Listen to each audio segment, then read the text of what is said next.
ETV news కు స్వాగతం. ప్రజల సెంటిమెంట్ తో ఆడుకుంటూ వైసీపీ ప్రభుత్వం చేయని తప్పులేదని ముఖ్యమంత్రి చంద్రబాబు ధ్వజమెత్తారు. తిరుమల శ్రీవారి ప్రసాదంపై ఎన్డీడీబీ రిపోర్ట్ ఇస్తే జవాబు చెప్పాల్సిన జగన్ బుకాయిస్తున్నారని మండిపడ్డారు. 320 రూపాయలకు కిలో ఆవు నెయ్యి ఎలా వస్తుందన్న చంద్రబాబు శ్రీవారికి నైవేద్యం పెట్టే లడ్డూ తయారీలో రివర్స్ టెండర్లు ఏంటని ప్రశ్నించారు. వైవి సుబ్బారెడ్డికి జగన్ ఎలా సర్టిఫికెట్ ఇస్తారని సీఎం మండిపడ్డారు. పవిత్ర పుణ్యక్షేత్రం విషయంలో ప్రభుత్వాలు ఒళ్లు దగ్గర పెట్టుకుని మెలగాలన్న సీఎం తప్పు చేసింది కాకుండా డైవర్షన్ పాలిటిక్స్ అని సిగ్గు లేకుండా ఎలా చెబుతారని జగన్ పై మండిపడ్డారు. ప్రభుత్వం మారిన వెంటనే తిరుమల ప్రక్షాళన చేయాల్సిన బాధ్యతను కొత్త ఈవోకు ఇచ్చానన్న చంద్రబాబు ఆయన అనేక చర్యలు తీసుకున్నారని తెలిపారు. లడ్డూ నాణ్యత పెంచడం సహా పలు కంపెనీలను బ్లాక్ లిస్ట్ లో పెట్టారని మీడియాతో ఇష్టాగోష్ఠిలో చంద్రబాబు వివరించారు. లడ్డూ నాణ్యత కోసం నందిని నుంచి నెయ్యి కొనుగోలు చేస్తున్నట్లు తెలిపారు. ఇవన్నీ బయటకు వచ్చి చెప్పలేదన్న చంద్రబాబు ఇప్పుడు ఆ 7 కొండలవాడే తనతో లడ్డూ వ్యవహారంపై మాట్లాడించాడేమోనని అన్నారు. దేవుడే అన్ని చేయిస్తాడన్న సీఎం తిరుమలలో 1817 నుంచి లడ్డూ తయారీ చేస్తున్నారని ఆ లడ్డూ కంటే బాగా చేయాలని చాలా మంది ప్రయత్నించినా ఫలితం లేదన్నారు. టీటీడీ విషయంలో ఏం చేయాలి, ఎలా చేయాలనేది చర్చిస్తున్నట్లు చంద్రబాబు తెలిపారు. జీయర్లు, కంచి పీఠాధిపతులు, సనాతన ధర్మ పండితులతో చర్చించి సంప్రోక్షణ ఎలా ఉండాలో నిర్ణయిస్తామన్నారు. రాష్ట్రంలోని అన్ని దేవాలయాల్లో పరీక్షలు, సంప్రోక్షణ కార్యక్రమాలు చేపడతామన్నారు. తిరుమల శ్రీవారి లడ్డూ కల్తీపై తీవ్ర నిరసనలు వ్యక్తమవుతున్నాయి. ఉమ్మడి చిత్తూరు జిల్లాకు చెందిన ఎమ్మెల్యేలు వ్యవస్థ ప్రక్షాళన కారణంగానే నిజాలు వెలుగులోకి వచ్చాయన్నారు. మహాపాపం చేసి కూడా సమర్థించుకోవాలని చూస్తున్న వైసీపీ నేతలను ఏమనాలని ప్రశ్నించారు. భగవంతుడి ప్రసాదాన్ని అపవిత్రం చేసి టీటీడీ పవిత్రతను దెబ్బతీసేందుకు యత్నించిన వారిపై ప్రభుత్వం చర్యలు తీసుకోవాల్సిందేనని చెప్పారు.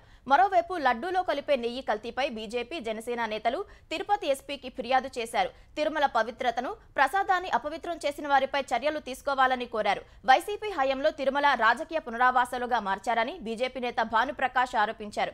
కమిషన్ల కోసం కక్కుర్తిపడి దేవుడి ప్రసాదాన్ని కల్తీ చేశారని జనసేన నేత కిరణ్ రాయల్ ధ్వజమెత్తారు.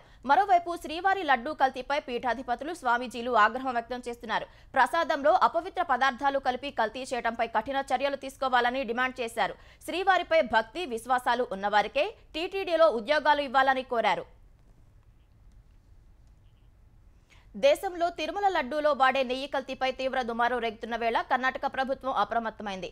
కర్ణాటక దేవాదాయ శాఖ పరిధిలోని అన్ని దేవాలయాల్లో ప్రసాదాలను నాణ్యంగా తయారు చేయాలని ఆదేశించింది. ప్రసాదం తయారీలో కర్ణాటక పాల సమాఖ్య తయారు చేసే నందిని బ్రాండ్ నెయ్యిని మాత్రమే వాడాలని సర్క్యులర్ జారీ చేసింది.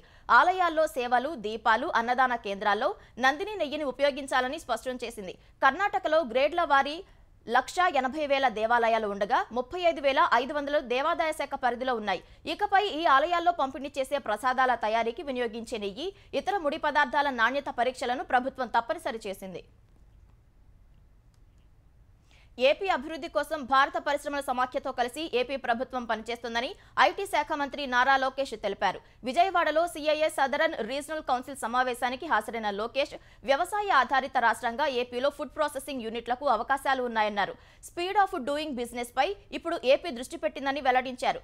వేగంగా అనుమతులు, యూనిట్ల ఏర్పాటుకు ప్రభుత్వం సహకరిస్తుందని పేర్కొన్నారు. పెట్టుబడులకు ఎలాంటి ఆటంకాలు లేకుండా చూసేందుకు తమ ప్రభుత్వం గట్టి ప్రయత్నం చేస్తోందన్నారు. ఏపీలో అగ్రి బయోటెక్ క్లస్టర్ ఏర్పాటు చేసే అంశాన్ని పరిశీలించాలని భారత్ బయోటెక్ ఎండీ సుచిత్ర ఎల్లా సూచించారు. దీనిపై సానుకూలంగా స్పందించిన లోకేష్ అనంతపురంలో ఏర్పాటుకు ప్రయత్నిస్తానని స్పష్టం చేశారు. ప్రకాశం బ్యారేజ్ వద్ద అడ్డుపడి మునిగిన పడవల తొలగింపు పూర్తయింది. ఈ ఉదయం 3వ పడవను బెకం ఇన్ఫ్రా సంస్థ విజయవంతంగా బయటకు తీసింది. ఇనుప గడ్డర్లతో 2 పడవలను అనుసంధానించి అడ్డుపడిన పడవలను వెలికి తీశారు. 3వ పడవను చైన్ పుల్లర్లతో ఎత్తుకులేపి బ్యారేజ్ ఎగువన తరలించారు.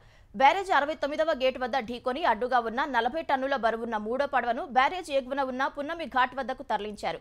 ఈ పడవలను తొలగించేందుకు వేర్వేరు ప్రయత్నాలు చేసిన బెకం సంస్థ చివరకు ఇనుప గడ్డర్లతో 2 పడవలను అనుసంధానించి ఒక్కొక్క పడవను ఒడ్డుకు చేర్చింది. జమిలి ఎన్నికల ముసుగులో కొందరు దేశాన్ని కబళించాలనుకుంటున్నారని సీఎం రేవంత్ రెడ్డి ఆరోపించారు. రవీంద్ర భారతిలో నిర్వహించిన సీతారాం ఏచూరి సంస్మరణ సభకు హాజరైన రేవంత్ రెడ్డి ఏచూరి చిత్రపటానికి పూలమాల వేసి నివాళులర్పించారు. దేశ రాజకీయాల్లో ప్రజాస్వామిక స్ఫూర్తికి సీతారాం ఏచూరి కృషి చేశారని, పేదల అభ్యున్నతి కోసం పాటుపడ్డారని సీఎం కొనియాడారు. జీవితకాలం నమ్మిన సిద్ధాంతం కోసం కట్టుబడి ఉండే వ్యక్తులు చాలా అరుదుగా ఉంటారని, అలాంటి వారే సీతారాం ఏచూరి అన్నారు. ఏచూరి చూపిన మార్గంలో జమిలి ఎన్నికలను అడ్డుకుంటామని రేవంత్ రెడ్డి స్పష్టం చేశారు. పదవుల చుట్టూ పరిభ్రమించే నేటి రాజకీయాల్లో స్థిరంగా సిద్ధాంతం కోసం నిలబడ్డ నాయకుడు సీతారాం ఏచూరి అని బీఆర్ఎస్ కార్యనిర్వాహక అధ్యక్షుడు కేటీఆర్ కొనియాడారు. రవీంద్ర భారతిలో నిర్వహించిన ఏచూరి సంస్మరణ సభలో పాల్గొన్న కేటీఆర్ ఆయన చిత్రపటానికి నివాళులు అర్పించారు. ఎప్పుడు ఏ కండువా మారుస్తారో తెలియని ఫిరాయింపుల కాలంలో కడదాకా కమ్యూనిస్టుగా బతికిన ఆదర్శ నేత సీతారాం ఏచూరి మాత్రమే అన్నారు. నమ్మిన సిద్ధాంతం కోసం ఆఖరి వరకు పోరాడిన ఏచూరి జీవితం తమలాంటి వారికి ఆదర్శమని కేటీఆర్ ఉద్ఘాటించారు. ప్రజాస్వామ్య వ్యవస్థలో ప్రజాపద్దుల కమిటీ పీఏసీ కీలకమైందని, ప్రతి రూపాయిని ప్రజల పక్షాన ఆడిట్ చేస్తుందని, ఈ విషయంలో కాంగ్రెస్ ప్రభుత్వం ప్రతిపక్షాన్ని పరిగణలోకి తీసుకోలేదని బీఆర్ఎస్ ఎమ్మెల్యే వేముల ప్రశాంత్ రెడ్డి ఆరోపించారు. అసెంబ్లీలో పీఏసీ చైర్మన్ అరకపూడి గాంధీ అధ్యక్షతన ప్రారంభమైన ప్రజాపద్దుల కమిటీ సమావేశం నుంచి భారాస ఎమ్మెల్యేలు వాకౌట్ చేశారు. సమావేశం నుంచి భారాస సభ్యులు ప్రశాంత్ రెడ్డి, గంగుల కమలాకర్, సత్యవతి రాథోడ్, ఎల్ రమణ బయటకు వచ్చారు. తమ పార్టీ నుంచి అరకపూడి గాంధీ నామినేషన్ ఇవ్వలేదని, హరీష్ రావు వేసిన నామినేషన్ ఏమైందని ప్రశాంత్ రెడ్డి ప్రశ్నించారు. పీఏసీ చైర్మన్ గా అరకపూడి గాంధీని ఎలా నియమిస్తారని నిలదీశారు. పీఏసీ చైర్మన్ గా గాంధీని ఎంపిక చేసినందుకు నిరసనగానే బయటకు వచ్చినట్లు ప్రశాంత్ రెడ్డి తెలిపారు. ఎలక్షన్ కాకుండా సెలక్షన్ చేశారని ధ్వజమెత్తారు.